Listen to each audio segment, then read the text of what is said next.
Stimulasi kesuburan pada seorang perempuan pada masa subur, di mana ibu ini sudah menikah beberapa tahun ya, tapi belum berhasil hamil. Kita melakukan pengukuran penebalan endometrium pada puncak masa subur, kira-kira mendekati hari ke-15 pada siklus 30 harinya ya. Ini kita lihat aliran darah yang mengelilingi rahim. Jadi itu namanya adalah pembuluh darah dari rahim, namanya arteri arcuata ya. Kemudian yang sampai bercabang-cabang ke tengah itu namanya arteri spiralis. Sampai masuk ke dalam rahim artinya proses pemberian makanan pada rahim kalau terjadi kehamilan ini sangat-sangat bagus. Kita memberikan penyuburan pada awal-awal siklus haid. Kemudian ini si ibunya datang untuk kita nilai seberapa subur dia ya. Apakah telurnya membesar atau tidak. Ini saya baru melihat kondisi rahim si ibu ya. Jadi kalau mendekati puncak masa subur itu endometrium atau selaput lendir rahim itu akan menebal bisa mencapai sampai sekitar 16 mm.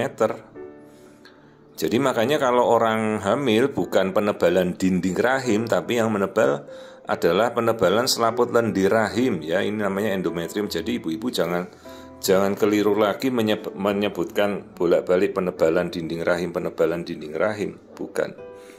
Dinding rahim itu adalah miometrium ya.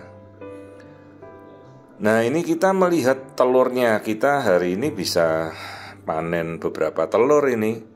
Kalau bayi tabung kan mereka melakukan pembesaran telur, terus telurnya diambilin di ovum pick up namanya. Kalau ini kita secara natural kita suburkan pakai penyubur minum. Nah ini telurnya membesar ya. Tapi bukan untuk kita ambil telurnya, ini untuk dibuahi secara natural. Jadi kalau sudah tahu masa subur ini ya jangan didiamkan ya, dianjurkan Bu segera hubungan pada masa subur.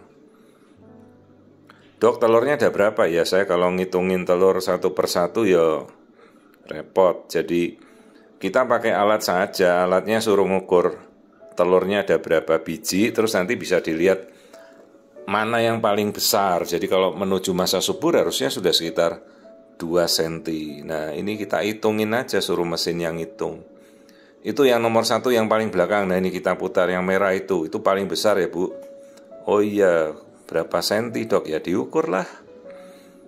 Nah ini ya, jadi pakai alat saja yang ngukur, kita tidak ngukur secara manual.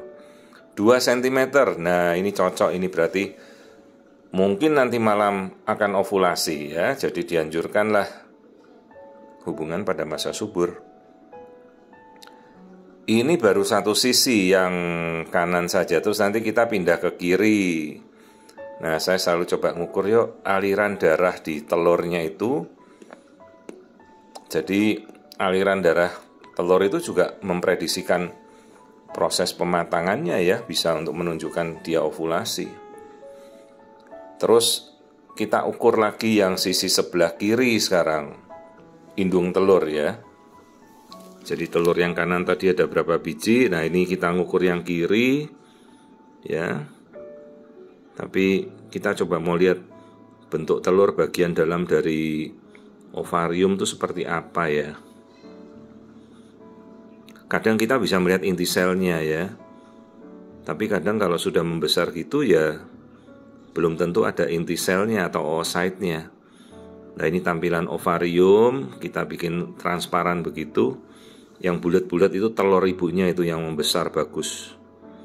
Ya. Jadi kiri kanan indung telurnya sudah berhasil kita pacu. Ini telurnya sudah bisa panen berapa biji telur. Dan untuk ovulasi kadang-kadang ya hanya 1 saja ya. Kalau terjadi 2 kali ovulasi ya bisa kembar. Tapi ya enggak usah berpikir kita ambil kembar dulu ya, 1 saja ya sudah sangat oke lah ya. Nah ini kita coba ngukur yang indung telur sisi yang kiri. Kita suruh mesin yang ngitungin berapa telurnya si ibu yang sebelah kiri. Tadi kanan kan ada berapa banyak tuh. Nah ini yang kiri, yang nomor 1 yang paling besar juga. Ya, ini ada 4 ya. Boleh diukur tuh yang nomor 1. 2,5 cm, mantap ini telurnya. Jadi ya mudah-mudahan malam ini ovulasi ya. Dan ini pas di hari ke-15 ini, hari ini. Ya mudah-mudahan lah Bu, berhasil alah rahimnya ke belakang retrofleksi, nanti diaturlah posisi hubungan gitu ya. Dan kalau telat dari masa haidnya, segera lakukan tes PEG kehamilan.